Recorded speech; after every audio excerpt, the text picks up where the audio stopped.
കാലവർഷം കേരളത്തിൽ എത്തിയിട്ടുണ്ട്. ഇക്കാര്യം കേന്ദ്ര കാലാവസ്ഥാ വകുപ്പ് സ്ഥിരീകരിച്ചു കഴിയുകയും ചെയ്തു.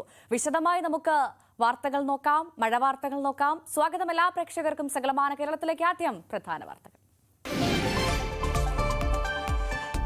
കാലവർഷം കേരളത്തിലെത്തി. സ്ഥിരീകരിച്ച കാലാവസ്ഥാ വകുപ്പ് 14 ജില്ലകളിലും യെല്ലോ അലർട്ട്. ഇന്നലെ ഏറ്റവും കൂടുതൽ മഴ ലഭിച്ചത് തൃശൂർ മതിലകത്ത്. നെല്ലിയാമ്പതിയിൽ കടുത്ത നിയന്ത്രണങ്ങൾക്ക് സാധ്യത. ബഫർ സോണാകുന്നതോടെ പഞ്ചായത്ത് സചേതന മേഖലയാകും. കെട്ടിട നിർമ്മാണത്തിനും നിയന്ത്രണങ്ങൾ.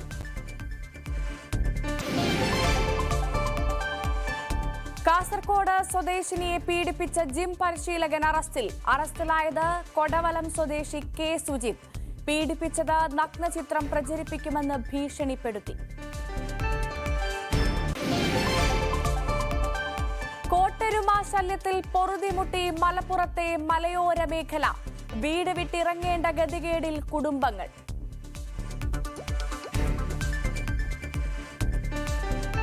നോക്കാം വിശദമായ വാർത്തകൾ. സംസ്ഥാനത്ത് കാലവർഷമെത്തി. ഇക്കാര്യം കാലാവസ്ഥാ നിരീക്ഷണ കേന്ദ്രം സ്ഥിരീകരിച്ചു. കണ്ണൂർ ജില്ലകളിൽ കാലവർഷമെത്തിയെന്ന് കേന്ദ്ര കാലാവസ്ഥാ വകുപ്പ് അറിയിച്ചു. കഴിഞ്ഞ വർഷങ്ങളെക്കാൾ കൂടുതൽ മഴ ലഭിക്കുമെന്നും മഴ ശക്തമാകുമെന്നും കേന്ദ്ര കാലാവസ്ഥാ വകുപ്പ് നേരത്തെ മുന്നറിയിപ്പ് നൽകിയിരുന്നു. 14 ജില്ലകളിൽ യെല്ലോ അലർട്ടാണ്. എറണാകുളം ജില്ലയിലെ തമ്മനത്തും കാക്കനാടും കളമശ്ശേരിയിലും ദുരിതം തുടരുകയാണ്. കൊച്ചിയിലെ വെള്ളക്കെട്ട് പരിഹരിക്കാൻ നടപടികളിൽ ജില്ലാ ഭരണകൂടം.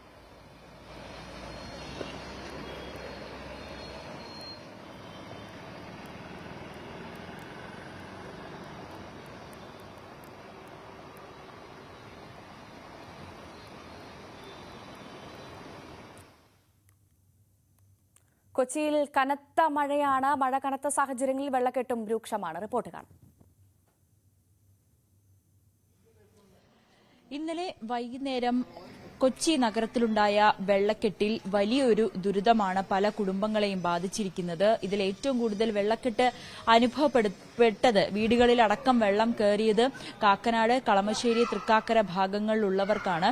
ഇവർ പലരും രാത്രിയോടെ തന്നെ വീടുകളിൽ നിന്നും മാറി ദുരിതാശ്വാസ ക്യാമ്പിലേക്ക് വരെ എത്തേണ്ട ഒരു സാഹചര്യമുണ്ടായി. ഇന്നലെ 5 ദുരിതാശ്വാസ ക്യാമ്പുകളാണ് എറണാകുളം ജില്ലയിൽ തുറന്നത്. കളമശ്ശേരി, കാക്കനാട്, പറവൂർ, തൃക്കാക്കര, ഇടപ്പള്ളി സ്കൂളുകളിലാണ്, വിവിധ ഇടങ്ങളിലാണ് ഇത്തരത്തിൽ ദുരിതാശ്വാസ ക്യാമ്പുകൾ തുറന്നത്. ഞാനിപ്പോൾ നിൽക്കുന്നത് കളമശ്ശേരി ദുരിതാശ്വാസ ക്യാമ്പിലാണ്. ഇവിടെ 36 പേരാണ് ഉണ്ടായിരുന്നത്. ഇതിൽ പലരും ഇന്ന് രാവിലെ അവരുടെ നാടുകളിലേക്ക് പോവുകയും ചെയ്തു. മറ്റു ചിലർ ജോലിക്കായി രാവിലെ തന്നെ ജോലിക്കായി പോയി. പക്ഷേ വൈകുന്നേരത്തോടു കൂടി എല്ലാവരും ഇവിടെ തിരിച്ചെത്തും. ചില കുടുംബങ്ങൾ ഇപ്പോഴും ഇവിടെ തന്നെ നിൽക്കുന്നുണ്ട്. ഇവർക്ക് കൃത്യമായി ആഹാരം എത്തിച്ചു കൊടുക്കുന്നതിനും വെള്ളമടക്കം ഇവർക്ക് ആവശ്യമായിട്ടുള്ള എല്ലാ കാര്യങ്ങളും എത്തിച്ചു കൊടുക്കുന്നതിന് സന്നദ്ധ പ്രവർത്തകരടക്കം ഇവിടെ എത്തിയിട്ടുമുണ്ട്. വലിയ ഒരു ദുരിതമാണ് ഇവരുടെയൊക്കെ വീടുകളിലേക്ക് ഇന്നലെ നമ്മൾ ചെന്നപ്പോൾ കാണാൻ സാധിച്ചത്. വീടുകളിൽ പൂർണ്ണമായും വെള്ളം കയറി താമസയോഗ്യമല്ലാത്തൊരു അവസ്ഥയിലേക്ക് മാറിയിരിക്കുകയാണ്. മറ്റിടങ്ങളിലും ഇതുപോലെ തന്നെ നിരവധി ആളുകളെയാണ് എത്തിച്ചിരിക്കുന്നത്. സ്കൂളൊക്കെ തുറക്കുന്ന ഒരു സാഹചര്യമാണ്. ഈ സ്കൂൾ തുറക്കാൻ ഇനി ദിവസങ്ങൾ മാത്രമേ ബാക്കിയുള്ളൂ. അതോടൊപ്പം ഇങ്ങനെ വെള്ളക്കെട്ട് ഉയർന്നു കഴിഞ്ഞാൽ ഇവരെവിടെ താമസിപ്പിക്കുമെന്നുള്ളൊരു ആശങ്ക കൂടി ഇവർ പങ്കുവയ്ക്കുന്നുമുണ്ട്. ഈ ചില അതിഥി തൊഴിലാളികളടക്കം ഇവിടെ എത്തുകയും അവരുടെ വീടുകളിലൊക്കെ വെള്ളം കയറിയ ഒരു സാഹചര്യത്തിൽ ഇവിടെ വന്ന് താമസിക്കുകയും ചെയ്തിട്ടുണ്ട്. എന്നാലും മറ്റ് കേന്ദ്രങ്ങളിലും ഇത് തന്നെയാണ്. ഇതിന് സമാനമായ അവസ്ഥയാണ് കാണാൻ സാധിക്കുന്നത്. എവിടെയാ വീട്? എവിടെയാ വീട്? കുമ്മഞ്ചേരി. അവിടെ നല്ല വെള്ളം കയറിയോ? ഇടുപ്പ് മട്ടം കയറി. ഇന്നലെ രാത്രി ഇങ്ങോട്ട്? ഇന്നലെ വന്ന് തിരിച്ച് വന്ന് രണ്ട് ദിവസം വന്ന്. 2 ദിവസം. കുട്ടികളും ഒക്കെ ഉണ്ട്. വലിയ കുഴപ്പമില്ല. അത് ചെറിയ കൊച്ചു വേണ്ടി പണിയുണ്ട്. ഇവിടെ ഫുഡും അതെല്ലാം കുഴപ്പമില്ല. അതെല്ലാം കുഴപ്പം. വീട് പോയി നോക്കിയായിരുന്നോ? വെള്ളം വീട് പോയി എല്ലാം കച്ചിടാ ഇருக்கு. ഒന്നും പോയിട്ടില്ല വെള്ളം. ഇവിടെ വെള്ളം ഉണ്ട്. ഇപ്പം ഇവിടെ ഉണ്ട്. കുമ്മഞ്ചേരിയിல வந்து ഇവിടെ വെള്ളം ഉണ്ട്. ഇപ്പം ഉണ്ട്. വെള്ളം കുറയില്ല. வெள்ளம் கொஞ்சம் நேற்று போனோம், போய் கூட கிளீன் பண்ணோம். திரும்பி நேற்று மழையில் வந்து வெள்ளம் ஏறி இப்போ மழை வந்து இன்னும் வெள்ளம் குறையில. இப்போ அப்போ தான் அது வடிகால்.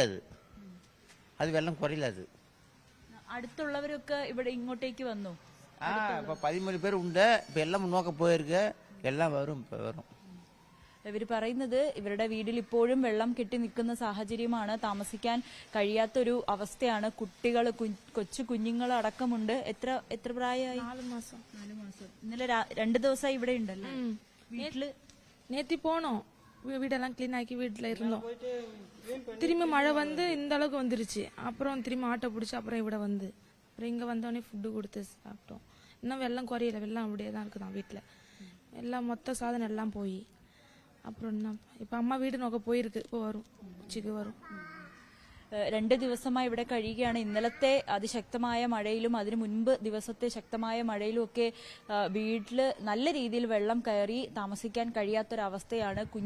കുട്ടികളെ 4 മാസം പ്രായമേ ആയുള്ളൂ, അതിനെ ഉൾപ്പെടെ കൊണ്ടുവന്ന് ഇവിടെ താമസിക്കേണ്ട ഒരു സാഹചര്യമാണ്. എന്തായാലും ഇവിടെ ഇതുപോലെ തന്നെയാണ്, സമാന അവസ്ഥ തന്നെയാണ് മറ്റ് ദുരിതാശ്വാസ ക്യാമ്പിലുള്ളവർക്കും പറയാനുള്ളത്. ഇനിയും ശക്തമായ മഴ തുടരുകയാണെങ്കിൽ ഈ ദുരിതാശ്വാസ ക്യാമ്പുകളിലേക്ക് എത്തുന്നവരുടെ എണ്ണവും അതോടൊപ്പം ഇവിടെ കഴിയുന്നവരുടെ അവസ്ഥയും വളരെ ബുദ്ധിമുട്ടി പ്രയാസമുള്ളതായിരിക്കും. എന്തായാലും വരും മണിക്കൂറിലും കനത്ത മഴയുണ്ടാകുമെന്നാണ് കാലാവസ്ഥാ നിരീക്ഷണ കേന്ദ്രത്തിൽ നിന്നും അറിയുന്ന മുന്നറിയിപ്പ്.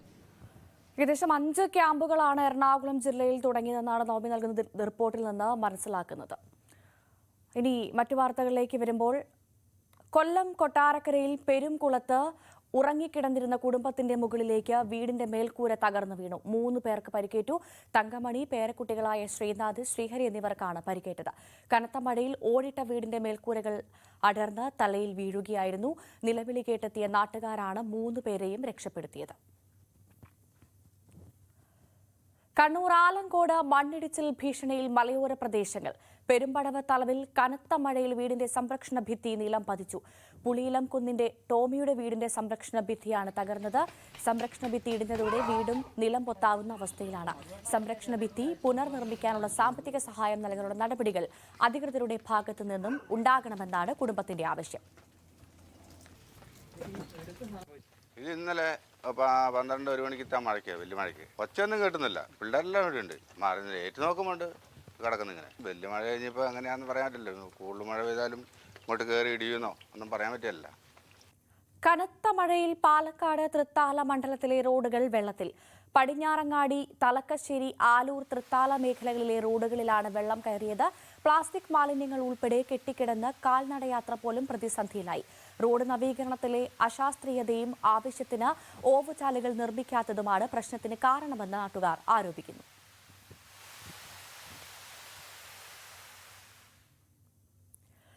വീട്ടിൽ വെള്ളം കയറി ദുരിതത്തിലായ കിടപ്പ് രോഗികൾക്ക് സഹായവുമായി Ochira mother Teresa palliative care.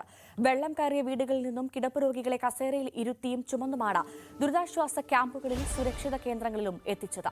Palliative care president PB Sathyadevan, palliative അംഗങ്ങളായ അഖിൽ സോമൻ, P ബിന്ദു എന്നിവരുടെ നേതൃത്വത്തിലായിരുന്നു നിരവധി കിടപ്പ് രോഗികളെ സുരക്ഷിത സ്ഥലങ്ങളിൽ എത്തിച്ചത്. ഓച്ചിറ പഞ്ചായത്തിന്റെ വിവിധ ഭാഗങ്ങളിൽ വെള്ളം കയറിയതോടെ പഞ്ചായത്തിന്റെ നേതൃത്വത്തിൽ ദുരിതാശ്വാസ ക്യാമ്പ് തുടങ്ങി. ബഫർ സോണാകുന്നതോടെ നെല്ലിയാമ്പതിയിൽ കടുത്ത നിയന്ത്രണങ്ങൾക്ക് സാധ്യത. നെല്ലിയാമ്പതി പഞ്ചായത്തിൽ 1 ഏക്കർ സ്ഥലമൊഴികെ ബാക്കിയെല്ലാം പരിസ്ഥിതി സചേതന മേഖലയാകും. അനിയന്ത്രിതമായ ഭൂവിനിയോഗത്തിനും കെട്ടിട നിർമ്മാണത്തിനും നിയന്ത്രണങ്ങൾ വരും. 86 ചതുരശ്ര കിലോമീറ്ററാണ് നെല്ലിയാമ്പതി. ഇതിൽ പൂർണ്ണമായും നിയന്ത്രണത്തിലേക്ക് പോകുന്നു എന്നുള്ളതാണ് പുറത്തുവരുന്ന വിവരം. കാരണം അതായത് ഈ ബഫർ സോൺ മേഖലയായി പ്രഖ്യാപിക്കുന്നത് ഇതിൽ 1 ഏക്കർ ഒഴികെയുള്ള സ്ഥലം പൂർണ്ണമായും ബഫർ സോണാക്കി മാറ്റുക എന്നുള്ള ലക്ഷ്യം കൂടിയുണ്ട്. ഇതിൽ പറമ്പിക്കുളം മുതൽ സൈലന്റ് വാലി വരെ നിൽക്കുന്ന പ്രദേശങ്ങളെയാണ് ഇത്തരത്തിൽ ബഫർ സോണാക്കി മാറ്റുന്നത്. അതീവ പരിസ്ഥിതി ലോല പ്രദേശം കൂടിയാണിത്. നിലവിൽ ഇത് പരിസ്ഥിതി ലോല പ്രദേശമായി പരിപാലിച്ചു പോരുന്നതുമാണ്.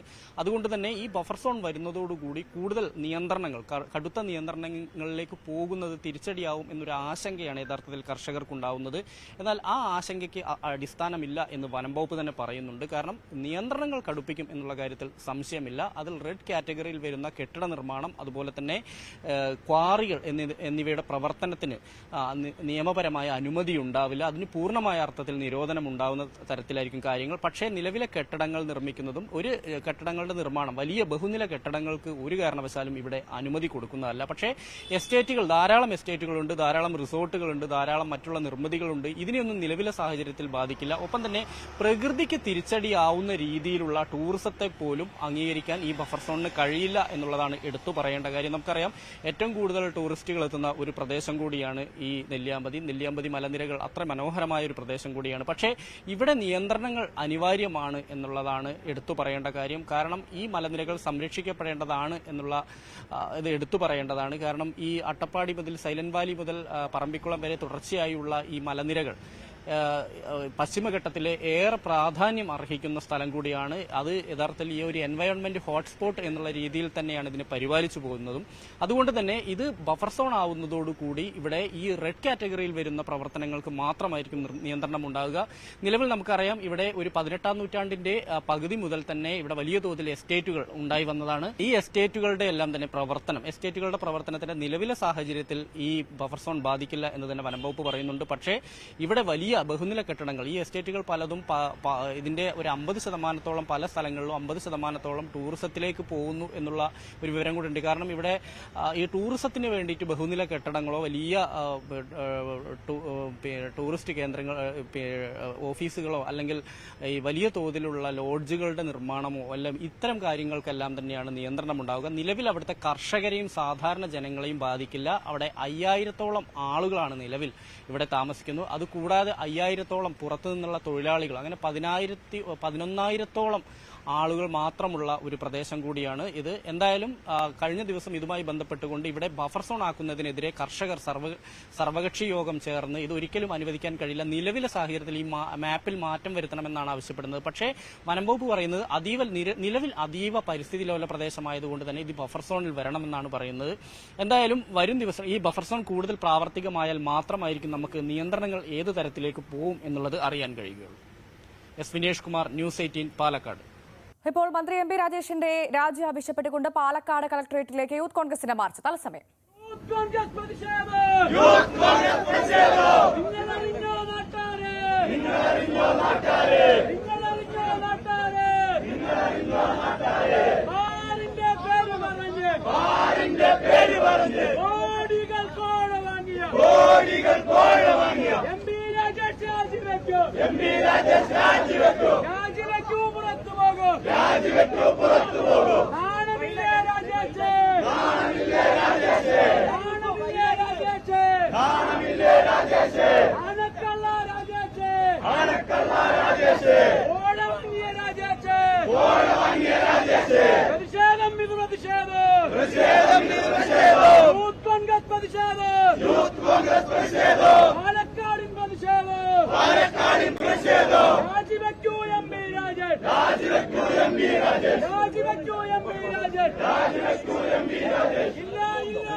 ബാർക്കോഴ ആരോപണത്തിൽ എക്സൈസ് മന്ത്രി എം പി രാജേഷ് രാജിവെക്കുക എന്ന ആവശ്യവും ഉന്നയിച്ചുകൊണ്ട് യൂത്ത് കോൺഗ്രസ് പാലക്കാട് കളക്ടറേറ്റിലേക്ക് നടത്തിയ മാർച്ചാണ് പ്രേക്ഷകർ കാണുന്നത്. മറ്റു വാർത്തകളിലേക്ക് നോക്കാം. മുക്കം ടൗൺ സൗന്ദര്യവൽക്കരണത്തിന്റെ ഭാഗമായി കോടികൾ ചിലവഴിച്ച് നിർമ്മിച്ച നടപ്പാതയും കൈവരിയും സ്വകാര്യ വ്യക്തി പൊളിച്ചു നീക്കിയതായി പരാതി. മുക്കം അരീക്കോട് പാലത്തിന് സമീപത്താണ് ഇന്റർലോക്ക് വിരിച്ച് നവീകരിച്ച നടപ്പാതയും കൈവരിയും പൊളിച്ചു നീക്കിയത്. ചെലവഴിച്ച മുക്കം ടൗൺ സൗന്ദര്യവൽക്കരണത്തിന്റെ ഭാഗമായി നഗരസഭ അരീക്കോട് പാലത്തിന് സമീപത്ത് നിർമ്മിച്ച നടപ്പാതയും കൈവരിയുമാണ് സ്വകാര്യ വ്യക്തി പുതിയതായി നിർമ്മിക്കുന്ന കെട്ടിടത്തിലേക്ക് വഴിയൊരുക്കാനായി പൊളിച്ചു നീക്കിയത്. നിരവധി പേർ പ്രഭാത സവാരിക്കുൾപ്പെടെ ഉപയോഗിക്കുന്നതും നിത്യേന വിദ്യാർത്ഥികൾ ഉൾപ്പെടെ കാൽനടയാത്രയ്ക്ക് ഉപയോഗിക്കുന്നതുമായ നടപ്പാതയും കൈവരിയുമാണ് പൊളിച്ചത്. ഇതോടെ നടപ്പാതയിൽ വലിയ ഗർത്തം രൂപപ്പെട്ടു. പൊതുമുതൽ നശിപ്പിച്ചവർക്കെതിരെ ശക്തമായ നടപടി വേണമെന്നാണ് നാട്ടുകാരുടെ ആവശ്യം. അധികൃതർ നടപടി സ്വീകരിച്ചില്ലെങ്കിൽ ശക്തമായ നിയമ നടപടിയുമായി മുന്നോട്ടു പോകുമെന്ന് പൊതുപ്രവർത്തകനും അഡ്വക്കേറ്റുമായ അൻവർ സാദിഖ് പറഞ്ഞു. മുക്കം മുനിസിപ്പാലിറ്റിയിലെ ഒരു ഫുട്പാത്ത് നശിപ്പിച്ച കാര്യമാണ് നമുക്ക് ഇവിടെ കാണാൻ സാധിക്കുന്നത്. കാരണം രാവിലെ ആളുകളെല്ലാവരും നടക്കാനിറങ്ങുന്ന മുക്കം നഗരസഭ സൗന്ദര്യവൽക്കരണത്തിന്റെ ഭാഗമായിട്ട് പണി കഴിപ്പിച്ച ഒരു ഫുട്പാത്താണിത്. ഇപ്പൊ രാവിലെ വന്ന് നോക്കുമ്പോൾ ഞങ്ങളൊക്കെ ഇതിലൂടെയാണ് രാവിലെ മോർണിംഗ് വാക്കിന് വരുന്നത്. ഇവിടെ എത്തിക്കഴിഞ്ഞപ്പോഴാണ് കാണുന്നത് ഏതോ ഒരു സ്വകാര്യ വ്യക്തിക്ക് വേണ്ടി അവരുടെ ബിൽഡിങ്ങിലേക്ക് സൗകര്യം ചെയ്തു കൊടുക്കാൻ വേണ്ടി സ്ലാബ് കംപ്ലീറ്റ് പൊട്ടിച്ചിരിക്കുകയാണ്. അതുപോലെ ഈ കമ്പി എല്ലാം നശിപ്പിച്ചിരിക്കുകയാണ്. അങ്ങനെ ആകുമ്പോൾ എല്ലാ കടക്കാർക്കും ഇത്തരത്തിലുള്ള സൗകര്യം നഗരസഭ ചെയ്തു കൊടുക്കണം. ഇത് ആരുടെ അനുമതിയോട് കൂടിയിട്ടാണ് ചെയ്തത് എന്നുള്ളത് അറിയില്ല. ഏതായാലും അതിനെക്കുറിച്ച് സമഗ്രമായ ഒരു അന്വേഷണം നടത്തണം. മുതലാണ് ഇവിടെ നശിപ്പിക്കപ്പെട്ടിരിക്കുന്നത്. ശക്തമായിട്ട് ഇതിനെക്കുറിച്ച് മുക്കം നഗരസഭയും മുക്കം പോലീസും അന്വേഷിക്കണമെന്നാണ് എനിക്ക് പറയാനുള്ളത്. നിയമ നടപടികൾ സ്വീകരിക്കും. ഇത്തരത്തിൽ ഇതിന്റെ യഥാർത്ഥ വശങ്ങൾ പഠിച്ചു മനസ്സിലാക്കിയതിനു ശേഷം ആവശ്യമെങ്കിൽ നിയമ നടപടികൾ സ്വീകരിക്കുകയും ചെയ്യും. നവീകരണത്തിന്റെ ഭാഗമായി റോഡ് മണ്ണിട്ടുയർത്തുകയും റോഡിൽ നിന്ന് ഉയർത്തി നടപ്പാത നിർമ്മിക്കുകയും ചെയ്തതോടെ നിരവധി വ്യാപാര സ്ഥാപനങ്ങൾ ഇവിടെ അടയ്ക്കേണ്ടി വന്നിരുന്നു.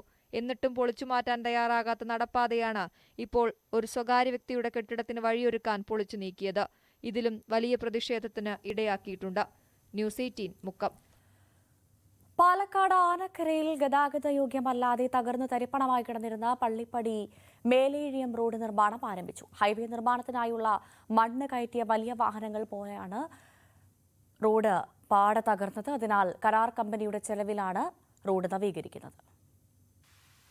ദേശീയപാത നിർമ്മാണത്തിനായി ഭാരമേറിയ വാഹനങ്ങളിൽ മണ്ണ് കൊണ്ടുപോയത് കാരണമാണ് ആനക്കര ഗ്രാമപഞ്ചായത്തിലെ മേലേഴിയം പള്ളിപ്പടി റോഡ് തകർന്നതെന്നായിരുന്നു നാട്ടുകാരുടെ പരാതി. ഇതിനെതിരെ വ്യാപക പ്രതിഷേധങ്ങളും ഉയർന്നിരുന്നു. തുടർന്നാണ് കുന്നിടിച്ച് ഹൈവേ നിർമ്മാണത്തിനായി മണ്ണെടുത്ത കമ്പനി അധികൃതരുമായി ആനക്കര പഞ്ചായത്ത് ഭരണസമിതി കൂടിയാലോചന നടത്തിയത്. ചർച്ചയുടെ തീരുമാനപ്രകാരം കമ്പനി അധികൃതർ ഗ്രാമപഞ്ചായത്തുമായി ഉണ്ടാക്കിയ കരാർ പ്രകാരമാണ് ഇപ്പോൾ റോഡ് നിർമ്മാണം നടത്തുന്നത്. കാലാവസ്ഥ അനുകൂലമാകുമ്പോൾ ടാറിംഗ് നടത്തുമെന്ന് ഗ്രാമപഞ്ചായത്ത് പ്രസിഡന്റ് കെ മുഹമ്മദ് പറഞ്ഞു. കഴിഞ്ഞ ദിവസങ്ങളിൽ പെയ്ത മഴയിൽ മണ്ണെടുത്ത ഭാഗത്തു നിന്ന് ചെളിയും മണ്ണും ഒലിച്ചിറങ്ങിയത് കാൽനടയാത്രക്കാരെയും വാഹനയാത്രക്കാരെയും ദുരിതത്തിലാക്കി. കുന്നിൻ താഴ്വാരത്തെ വീടുകളിലേക്ക് ചെളിവെള്ളം ഒഴുകിയെത്തിയതിനെതിരെയും പരാതി ഉയർന്നു. റോഡിലെ ചെളി JCB കൊണ്ടുവന്നാണ് നീക്കം ചെയ്തത്. കാലവർഷമാകുമ്പോഴേക്കും മണ്ണെടുത്ത ഭാഗത്തെ ചെളിവെള്ളം വീണ്ടും കുത്തിയൊലിച്ചു വരുമോ എന്ന ആശങ്കയിലാണ് ജനങ്ങൾ. ന്യൂസ് 18 പാലക്കാട്. ഇടുക്കി പൂപ്പാറയിൽ പൈപ്പുകൾ കത്തിനശിച്ചതോടെ ജലവിതരണ പദ്ധതികൾ അവതാളത്തിലായി. മഴ ശക്തമായതോടെ പൈപ്പുകൾ സ്ഥാപിക്കാൻ തീർത്തിരുന്ന കുഴികളിൽ വെള്ളം നിറഞ്ഞ സഞ്ചാരവും ദുർഘടമായി. കഴിഞ്ഞ March 1 estate Pooppara village office മൈതാനത്ത് സൂക്ഷിച്ചിരുന്ന 70 കിലോമീറ്റർ നീളമുള്ള പൈപ്പുകൾ കത്തിനശിച്ചത്. 2,60,00,000 രൂപയുടെ നഷ്ടമാണുണ്ടായത്. പൈപ്പുകൾ കത്തിയതോടെ രാജകുമാരി, ശാന്തൻപാറ പഞ്ചായത്തുകളിൽ കുടിവെള്ള പദ്ധതികൾക്കായുള്ള നിർമ്മാണം മുടങ്ങി. പദ്ധതിയുടെ ഭാഗമായി പാതകളുടെ ഇരുവശത്തും കോൺക്രീറ്റ് ചെയ്തതടക്കം തകർത്ത പൈപ്പ് സ്ഥാപിക്കാനായി കുഴികൾ നിർമ്മിച്ചിരുന്നു. 1 മാസത്തിനുള്ളിൽ പുനർനിർമ്മിക്കുമെന്നായിരുന്നു ഉറപ്പ്. എന്നാൽ മാസങ്ങൾ പിന്നിട്ടിട്ടും റോഡുകൾ പുനർനിർമ്മിക്കാനോ കുടിവെള്ള പദ്ധതി പൂർത്തീകരിക്കാനോ നടപടിയില്ല. മഴ ശക്തമായതോടെ പൈപ്പുകൾ സ്ഥാപിക്കാൻ തീർത്തിരുന്ന കുഴികളിൽ വെള്ളം നിറഞ്ഞ് സഞ്ചാരവും ദുർഘടമായി. ഈ പഞ്ചായത്തിൻ്റെ വക ഈ സ്ഥലത്ത് ഇതിൻ്റെ മെറ്റീരിയൽ ഓസ് അടക്കമുള്ള മെറ്റീരിയൽ നിക്ഷേപിക്കുകയും ഒരു 2 മാസം മുമ്പ് ഒരു വൈകുന്നേര സമയങ്ങൾ യാദൃശ്യമായി തീ പടർന്ന് വളരെ ഏറെ നാശനഷ്ടം ഉണ്ടാവുകയാണ് ചെയ്തിട്ടുള്ളത്.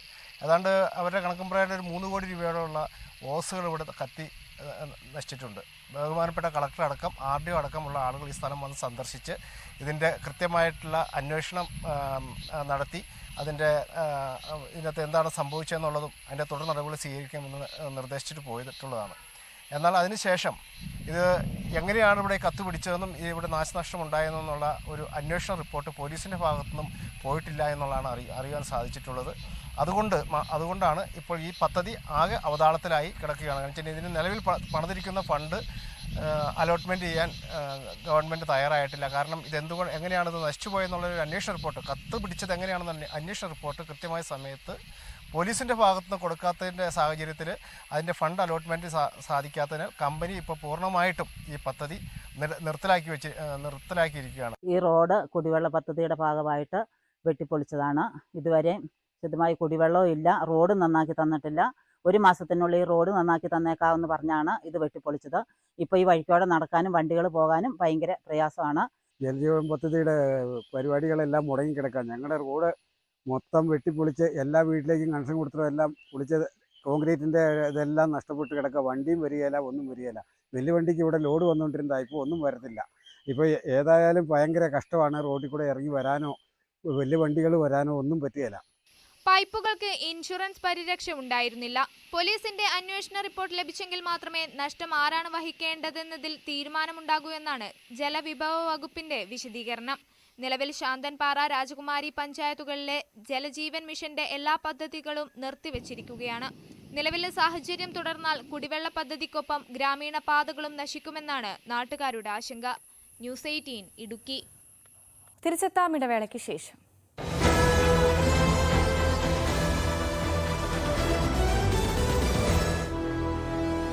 കൂട്ടണം അങ്ങനെ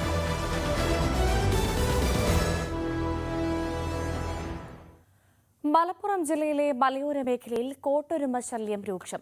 മഴക്കാലത്താണ് മുപ്ലിവണ്ടുകൾ എന്ന പേരിലുള്ള കോട്ടൊരുമകൾ പുരയിടങ്ങളിൽ കൂട്ടത്തോടെ എത്തുന്നത്.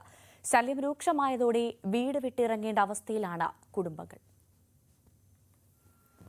മുപ്ലിവണ്ട് എന്ന പേരിലുള്ള കോട്ടൊരുമകളുടെ ശല്യത്തിൽ പൊറുതിമുട്ടിയിരിക്കുകയാണ് മലപ്പുറം തിരൂരിലെ മലയോര മേഖല. മഴക്കാലമാകുന്നതോടെയാണ് കോട്ടൊരുമകൾ പെരുകുന്നത്. സന്ധ്യ കഴിഞ്ഞാൽ വീടിന്റെ വാതിൽ തുറക്കാൻ പറ്റാത്ത സ്ഥിതിയാണ്. പകൽ സമയത്ത് വീടുകളുടെ മേൽക്കൂരയിലും ജനൽവാതിലുകളുടെ ചെറിയ വിടവുകളിലും പുറത്ത് കരിയിലകൾക്കിടയിലും ഒളിഞ്ഞിരിക്കുന്നവ രാത്രി വെളിച്ചം കാണുന്നതോടെ കൂട്ടത്തോടെ പറന്നെത്തും. ഇവ മനുഷ്യന്റെ ദേഹത്ത് വന്നിരുന്നാൽ പൊള്ളലും ചൊറിച്ചിലും അലർജിയും ഉണ്ടാകുന്നു.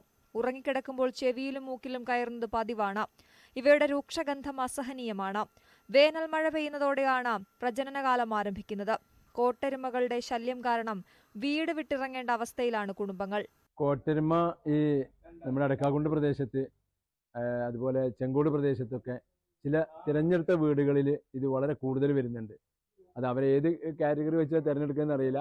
ചില വീടുകളിലേക്ക് മേൽമഴ വരുന്നതോടുകൂടി ഒന്നായിട്ട് വരികയും ആ വീടുകളിൽ നിന്നൊക്കെ പല ആളുകളും കുടുംബസമേതം മറ്റുള്ള വീടുകളിൽ പോയി താമസം മാറ്റിയ സാഹചര്യം വരെ ഈ അടക്കാക്കുണ്ട് പ്രദേശത്തൊക്കെ ഉണ്ട്.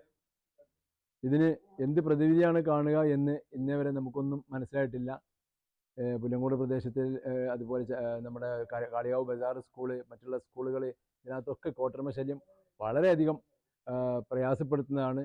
മലയോര മേഖലയിലാണ് കോട്ടൊരുമകളുടെ വ്യാപനം കൂടുതൽ. വീടിന്റെ അകത്തും പുറത്തും കോട്ടൊരുമകൾ പെരുകിയതോടെ പ്രതിസന്ധിയിലായിരിക്കുകയാണ് കുടുംബങ്ങൾ. ന്യൂസ് 18 തിരൂർ.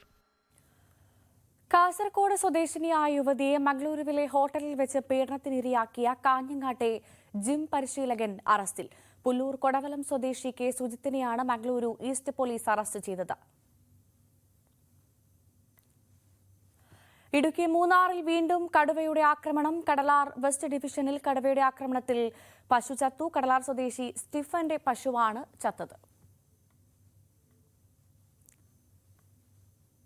കാസർഗോഡ് കൊടിയമ്മയിൽ കാട്ടുപന്നി കുഴിയിൽ വീണു. ഇബ്രാഹിം എന്നയാളുടെ വീട്ടുവളപ്പിൽ സെപ്റ്റിക് ടാങ്കിനായി കുഴിച്ച കുഴിയിലാണ് കാട്ടുപന്നി വീണത്. ഈ പ്രദേശത്ത് കാട്ടുപന്നി ശല്യം രൂക്ഷമാണെന്നാണ് നാട്ടുകാരുടെ പരാതി. വനപാലകർ സംഭവസ്ഥലത്തെത്തി തുടർ നടപടികൾ സ്വീകരിച്ചു. പരിസ്ഥിതി ദിനത്തിൽ വിതരണം ചെയ്യുവാൻ പാലക്കാട് ചാലിശ്ശേരിയിൽ 15,000 വൃക്ഷത്തൈകൾ സജ്ജമാക്കി. പാലക്കാട് സോഷ്യൽ ഫോറസ്ട്രിയുടെ മേൽനോട്ടത്തിലാണ് തൈകൾ ഉൽപ്പാദിപ്പിച്ചത്. ജൂൺ 1 മുതൽ തൈകളുടെ വിതരണം ആരംഭിക്കും.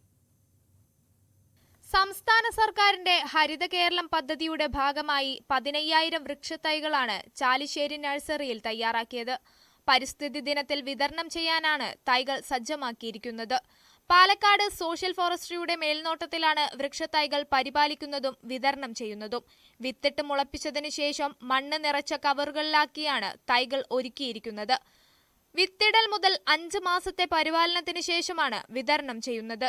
തൈകളുടെ വളർച്ചയും പരിപാലനവും സംരക്ഷണവുമെല്ലാം സോഷ്യൽ ഫോറസ്ട്രി നേരിട്ട് നിരീക്ഷിക്കും. പട്ടാമ്പി ബ്ലോക്കിലേക്കും തൃത്താല ബ്ലോക്കിലേക്കും വിതരണം ചെയ്യാനുള്ള തൈകളാണ്. സൗജന്യമായിട്ട് വിതരണം ചെയ്തതാണ്.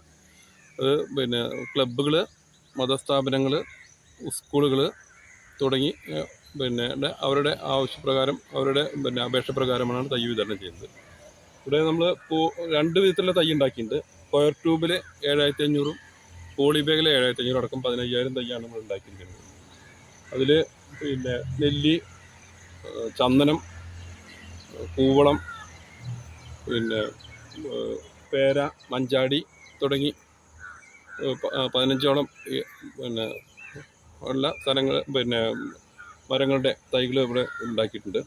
നെല്ലി, പേര, കൂവളം, മഞ്ചാടി, പ്ലാവ്, ചന്ദനം, പ്ലാശ് തുടങ്ങിയ ഇനങ്ങളാണ് വിതരണത്തിനായി ഒരുക്കിയിരിക്കുന്നത്. ജൂൺ 1 മുതൽ തൈകളുടെ വിതരണം ആരംഭിക്കും. പട്ടാമ്പി താലൂക്കിലെ വിദ്യാലയങ്ങൾ, തദ്ദേശ സ്വയംഭരണ സ്ഥാപനങ്ങൾ, ക്ലബ്ബുകൾ, സന്നദ്ധ സംഘടനകൾ എന്നിവിടങ്ങളിലെല്ലാം സൗജന്യമായി തൈകൾ നൽകും. വ്യക്തികൾക്ക് കുറഞ്ഞ നിരക്കിൽ തൈകൾ നഴ്സറിയിൽ നിന്നും നേരിട്ട് വാങ്ങാനുള്ള സൗകര്യവുമുണ്ട്. ന്യൂസ് 18 പട്ടാമ്പി. സ്വർണ്ണവെള്ളി നിരക്കുകൾ. കവിത ഗോൾഡ് ആൻഡ് ഡയമണ്ട്സ് ഇന്നത്തെ സ്വർണം വെള്ളി നിരക്കുകൾ നിങ്ങൾക്കായി സമർപ്പിക്കുന്നത്. വലിയ സ്വപ്നങ്ങൾ, വലിയ സന്തോഷങ്ങൾ, വലിയ collection. Kavitha gold and diamonds. സ്വർണം 22 ക്യാരറ്റ് ഗ്രാമിന് 6650, പവൻ 53200. 18 ക്യാരറ്റ് സ്വർണം ഗ്രാമിന് 5540, പവന് 44320. വെള്ളി ഗ്രാമിന് 100, കിലോയ്ക്ക് 1 ലക്ഷം. കവിത ഗോൾഡ് ആൻഡ് ഡയമണ്ട്സ് ഇന്നത്തെ സ്വർണം വെള്ളി നിരക്കുകൾ നിങ്ങൾക്കായി സമർപ്പിക്കുന്നത്. വലിയ സ്വപ്നങ്ങൾ, വലിയ സന്തോഷങ്ങൾ, വലിയ collection. Kavitha gold and diamonds. പൂർണ്ണമാകുന്ന ഈ വാർത്താ ബുള്ളറ്റിൻ. നമസ്കാരം.